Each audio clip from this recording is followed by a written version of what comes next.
하나님 말씀은 에베소서 6장 1절부터 3절까지입니다.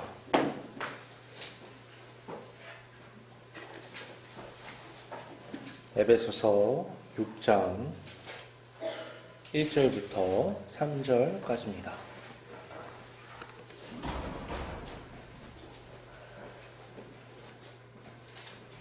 봉독하겠습니다. 자녀들아, 주 안에서 너희 부모에게 순종하라. 이것이 옳으니라. 내 아버지와 어머니를 공경하라. 이것은 약속이 있는 첫 계명이니 이로써 내가 잘되고 땅에서 장수하리라. 아멘. 사랑하는 성도 여러분, 5월이죠. 5월은 가정의 달이라고 하잖아요. 어린이 주일을 시작으로 어버이 주일 쫙 있습니다. 오늘 어버이 주일이에요. 우리를 낳아주시고 길러주신 부모님의 은혜를 생각해 보는 거죠. 자녀로서의 나의 본분과 또 부모로서의 나의 본분을 한번 고민해 보는 그런 날입니다. 근데 어버이 주일이라는 게 이제 기원을 따지면 미국의 감리교에서 어머니 주일에서부터 이제 나오게 된 거고요. 그게 이제 선교사들에 의해서 전파되고, 우리나라는 또 약간 가부장적이잖아요. 어머니 주일만 있을 수는 없죠. 그래서 어버이 주일로 그렇게 자리매김을 이제 하게 된 거예요. 이후에 어쨌든 성경에 부모 공경에 대한 하나님의 메시지는 꽤나 분명합니다. 특히나 우리가 율법 중에서 엑기스라고 할 수 있는 10계명에도 사람과 관련된 계명 중에 첫 계명으로 그게 들어가 있죠.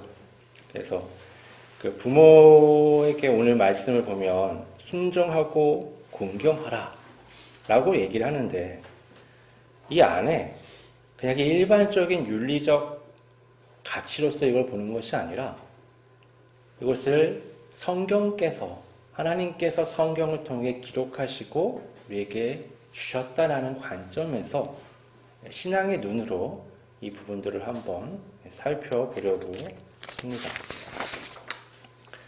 오늘 본문 1절, 2절은 꽤 단호하게 선포하죠. 자녀들아, 주 안에서 너희 부모에게 순종하라. 이것이 옳으니라.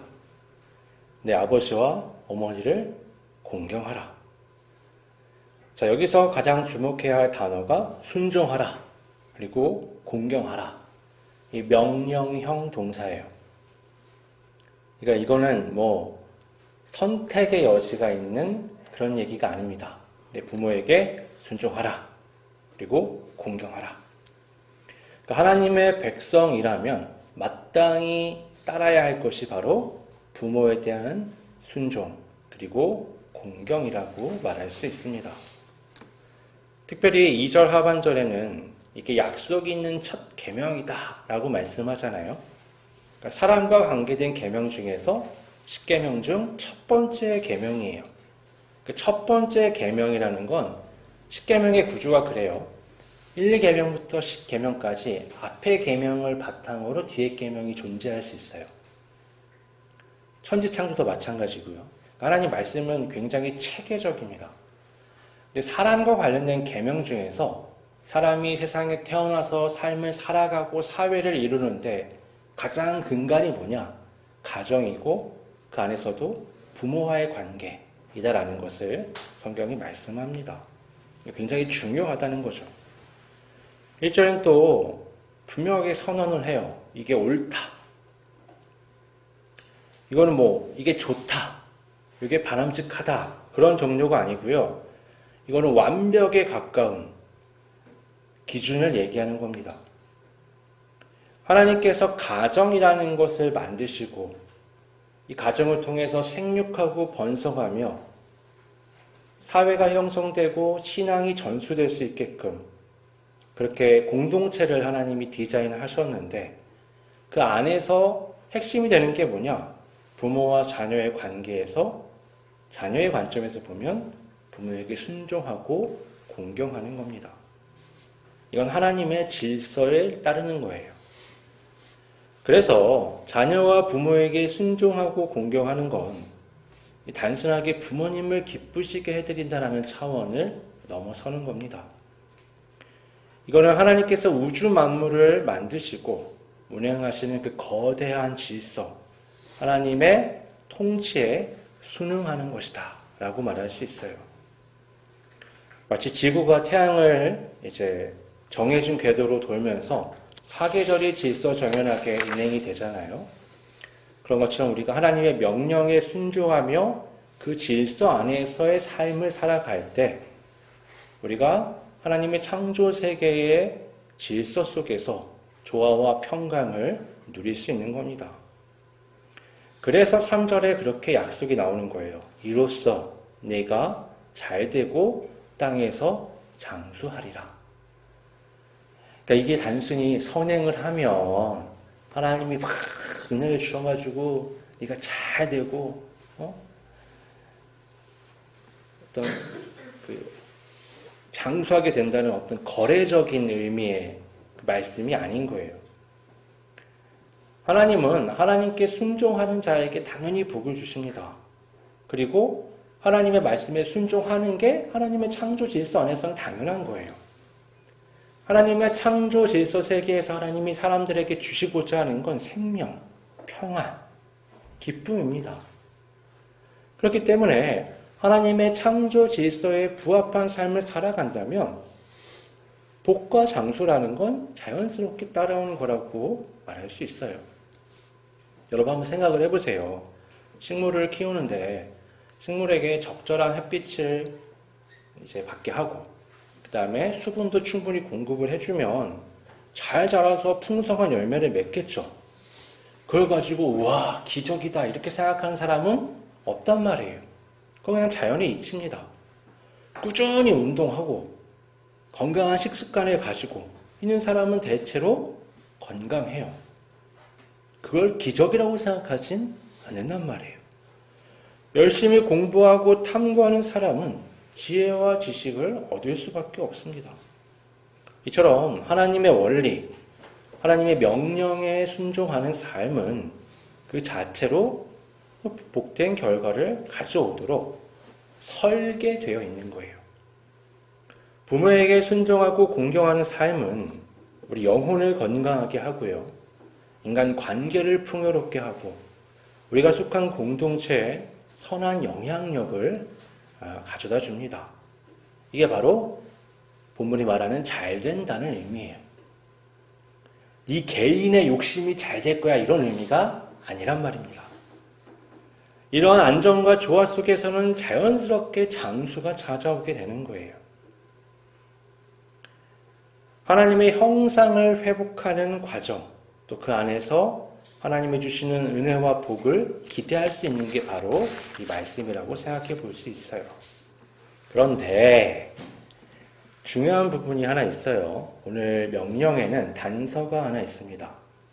바로 앞에 있는 주 안에서예요. 자녀들아, 주 안에서 너희 부모에게 순종하라. 주 안에서라는 말은 부모에 대한 순종이 가져야 할 어떤 방향성 그리고 한계를 명확하게 제시해 주는 겁니다. 이건 부모의 말과 지시가 하나님의 말씀을 넘어서는 절대성을 갖는다는 의미가 아니라는 거예요. 맹목적으로 따라야 한다는 것도 아니라는 겁니다. 만약에 부모의 가르침이나 요구가 명백하게 하나님의 뜻에 위배되거나 죄를 짓도록 강요하는 거라면 어떻게 해야 할까요? 사도행전 5장 29절에서 베드로와 사도들은 이렇게 말해요. 사람보다 하나님께 순종하는 것이 마땅하니라. 그러니까 우리의 순종의 최종적인 대상은 하나님 한 분이십니다. 그렇기 때문에 주 안에서라는 말은 부모님에 대한 순종이 하나님의 더 큰 권위와 통치 안에서 이루어져야 한다는 걸 의미하는 거예요. 그러니까 부모의 권위라는 건 하나님으로부터 위임받은 거예요.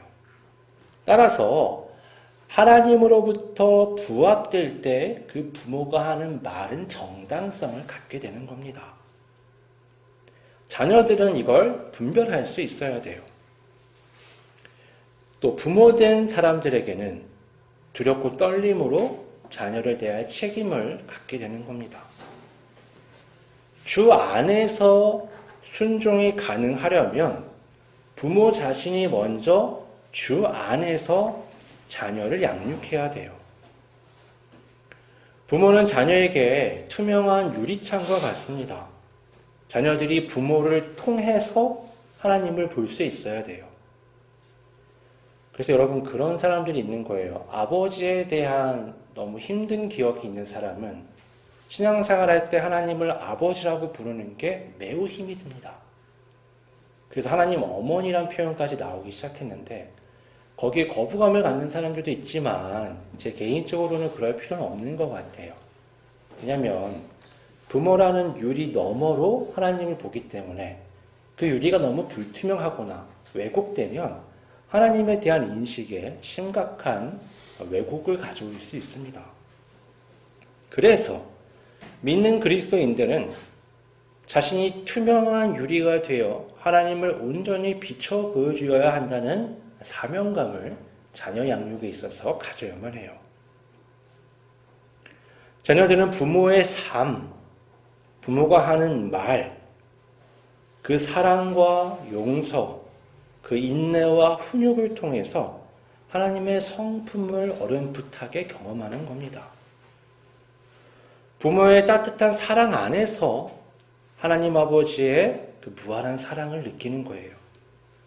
부모의 그 공의로운 가르침 속에서 하나님의 정의를 배우는 겁니다.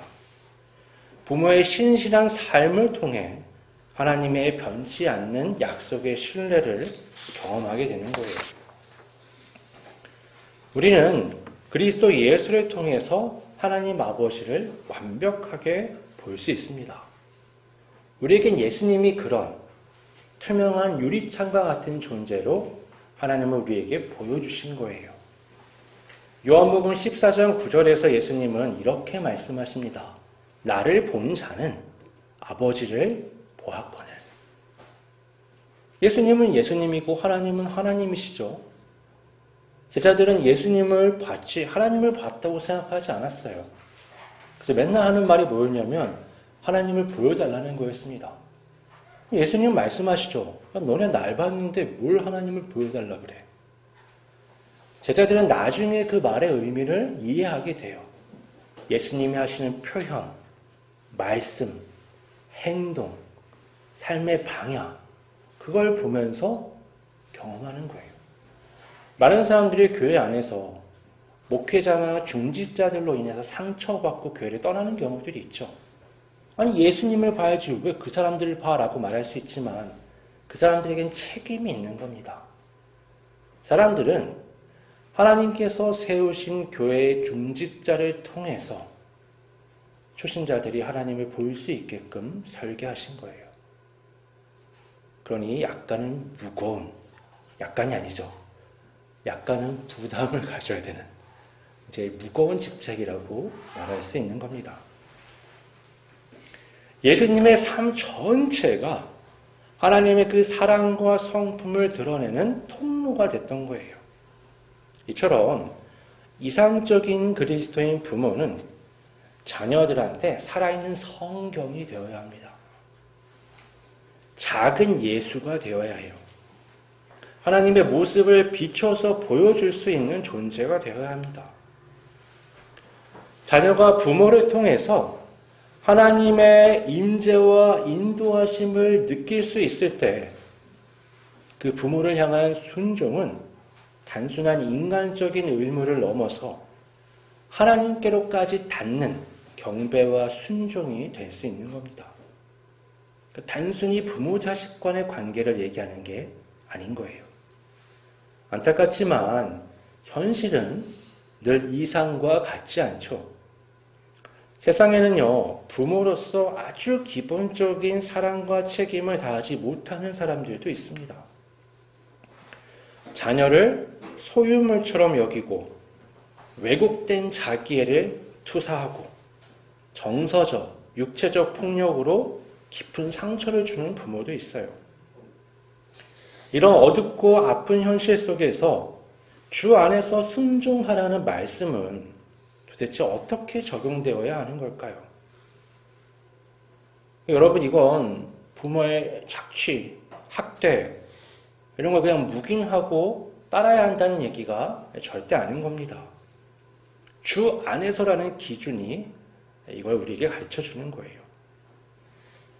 주 안에서라는 기준은 오히려 그런 상황에서 자녀가 하나님의 보호와 인도를 구하며 지혜롭게 대처해야 한다라고 말씀하는 거예요. 때로는요, 건강한 경계선을 설정할 필요도 있는 거예요. 신뢰할 수 있는 신앙 공동체의 도움을 받아서 자신을 보호할 필요도 있는 겁니다. 하나님의 치유와 회복을 구하는 것이 주 안에서 행하는 올바른 순종의 모습일 수 있는 거예요. 부모가 하나님의 것을 통해 나에게 주지 않는데 내가 어떻게 거기에 순종할 수가 있어요? 자연스럽게 성경의 원리에 따라서 그 너머에 있는 하나님과의 관계를 바로 세우며 이 부모와의 관계를 재정립해야 되는 겁니다.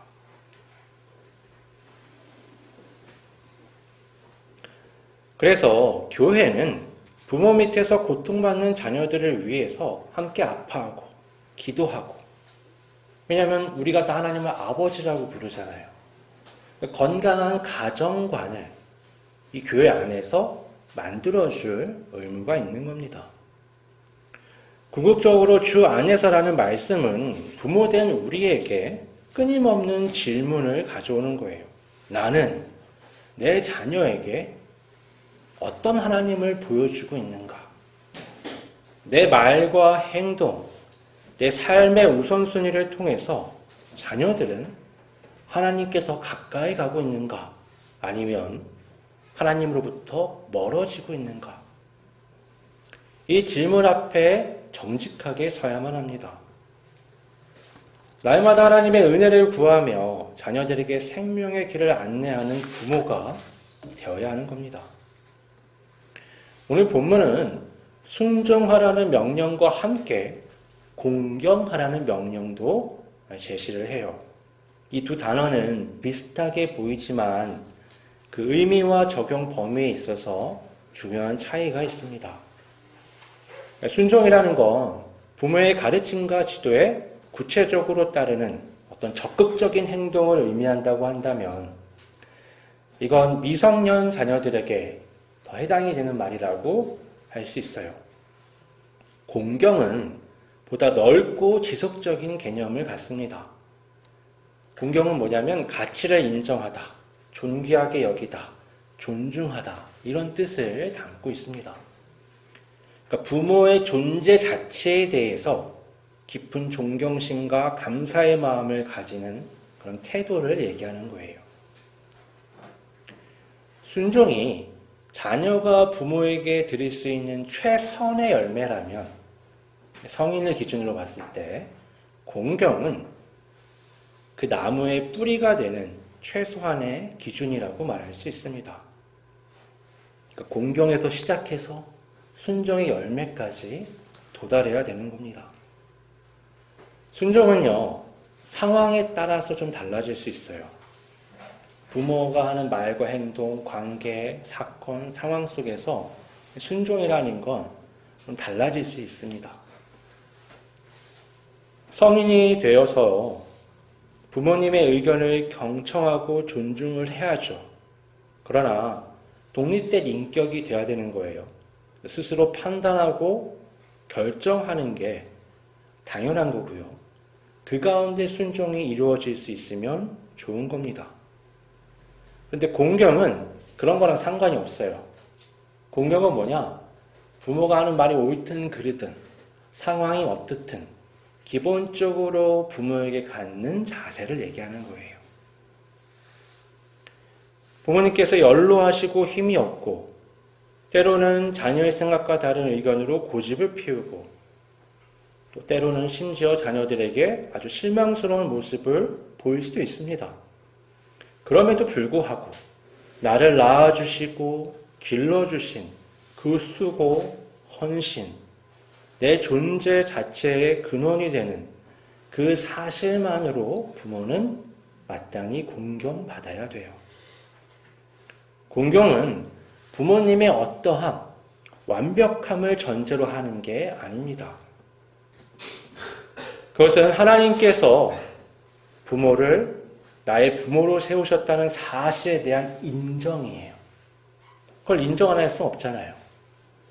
생명을 주신 은혜에 대한 감사의 표현입니다. 십계명에서 부모 공경이 인간관계에 대한 첫 계명으로 주어진 건 바로 이게 모든 사회 관계의 기초가 되기 때문입니다. 여러분, 부모 공경을 할 줄 모르는 사람이 사회에서 어른을 공경할 수가 없습니다. 권위를 존중하고 건강한 사회 구성원으로 살아갈 수가 없어요. 부모조차 공경하지 않는 건 하나님의 창조 질서를 거스르는 겁니다. 인간됨의 최소한의 도리를 저버리는 거예요. 오늘날은 개인주의가 너무 팽배하잖아요. 권위가 계속 무시되는 걸 우리가 이 사회에서 보게 되죠. 그래서 여러분, 오늘날 우리 사회의 이 시점에 이 공경이라는 건 깊은 울림을 주는 겁니다. 부모를 공경하는 건 낡은 유교 사상을 얘기하는 게 아니고요. 시대를 관통하는 하나님의 명령이기 때문에, 사회의 초석이 되기 때문에 우리에게 중요한 겁니다.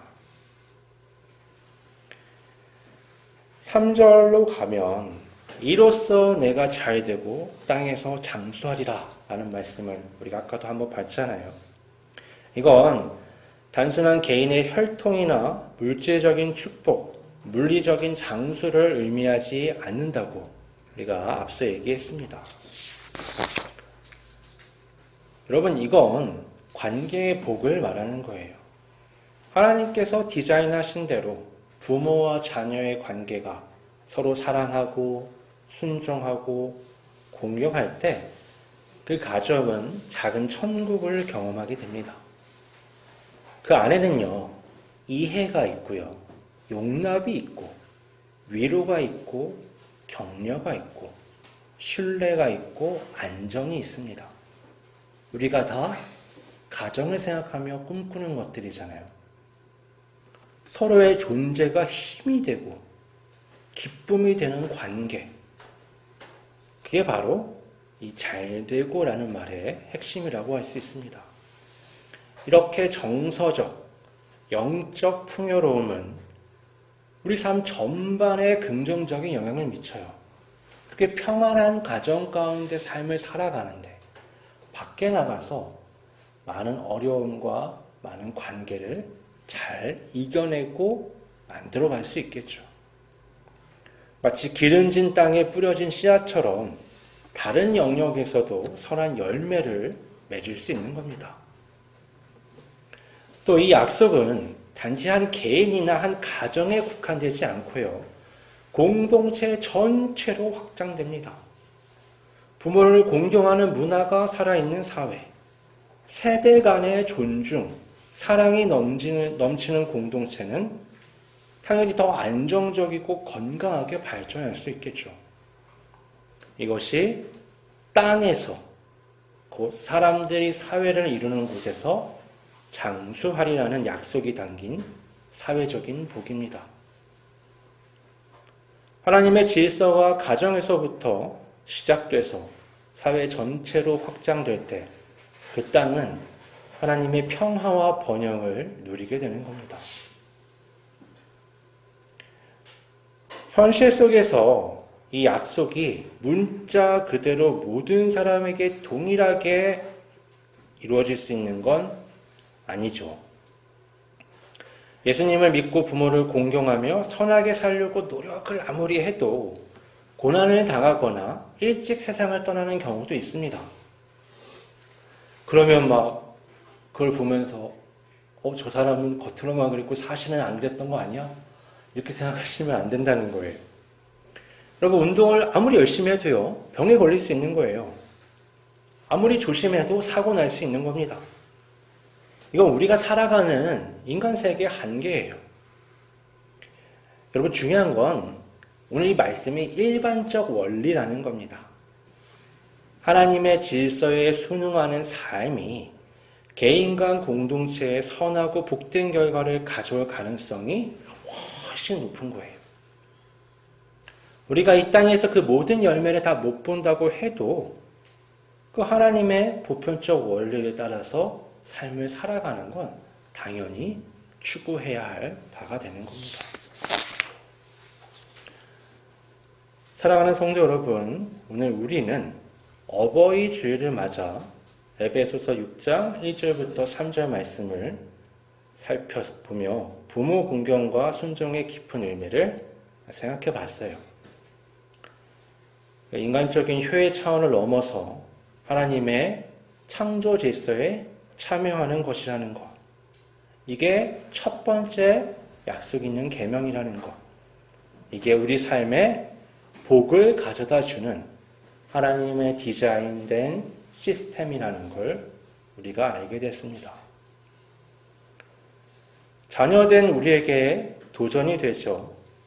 젊은 자녀든 나이가 든 자녀든 우리 부모님께 주 안에서 순종하고 공경하는 삶을 살아야 한다는 다짐을 해야 합니다. 주 안에서 내 부모가 있고 나와의 관계가 있음에도 불구하고 내가 그 너머의 하나님을 인식하지 못하고 제대로 된 공경과 순종을 하지 않는다면 나는 단지 부모와의 관계만 망칠 뿐만 아니라 그 너머 하나님과의 관계를 망치는 하나님의 창조 세계의 피조물과 하나님의 선택된 구원자임에도 불구하고 그에 걸맞지 않는 삶을 살아가는 것과 같은 거예요. 또 부모된 우리에게도 도전을 줍니다. 우리는 자녀들에게 하나님의 거울이 되어야 합니다. 주 안에서 자녀를 양육하고 있는가? 내가 그 하나님의 사랑과 지혜로 가르치고 훈계하고 있는가? 보통 어떤 모습이 안 그러냐면요. 일관성이 없는 모습. 이기적인 모습. 세상의 가치관을 가지고 신앙과 믹스시키거나 왜곡시켜서 자녀들한테 강요하게 하는 것. 이러면 하나님을 보지 못하고 걸려 넘어집니다. 그리스도인들은 자녀들이 자신을 통해서 예수 그리스도의 사랑과 용서를 배우고 하나님의 신실하심을 경험할 수 있는 삶을 살도록 노력해야 합니다. 그래야 아이들이요 하나님을 볼 수 있어요. 우리 어버이 주일 매년 오죠. 연례 행사로 그치면 안 됩니다. 오늘 말씀을 통해서 각자를 돌아보고 각자의 가정 안에서 내가 어떤 역할을 해야 하는가 한번 진지하게 고민해보는 우리 모두가 되기를 바랍니다. 아버지 하나님, 부모를 생각하기 전에, 자녀를 생각하기 전에 하나님을 온전히 생각하며 하나님께서 기대하시는 거룩한 하나님의 백성으로서 내 자신이 먼저 설 수 있도록 인도하여 주시옵소서. 그리하여 주 안에서 내 부모에게 순종과 공경으로 대하며 내 자녀에게 주 안에서 하나님의 그 놀라운 은혜와 사랑을 보여주는 참된 그리스도인으로 살아갈 수 있도록 인도하여 주시옵소서. 그리하여 우리 한 사람 한 사람이 서 있는 그곳에 하나님께서 계획하셨던 그 복과 장수가 임하고 회복되는 놀라운 역사가 있을 수 있도록 이끌어 주옵소서. 우리의 가정이, 우리의 교회가, 내가 속한 사회가, 나라는 그리스도의 통로를 통하여 이 복을 경험할 수 있도록 이끌어 주옵소서. 희망을 발견하기 어려운 세계 속에서 희망이 보이지 않는다며 좌절하고 슬퍼하며 기도만 하는 자가 아니라 하나님의 그 놀라운 희망의 통로가 되어 세상의 빛과 소금의 역할을 충실히 감당할 수 있도록 이끌어 주시옵소서. 거룩하신 예수님의 이름으로 기도드립니다. 아멘.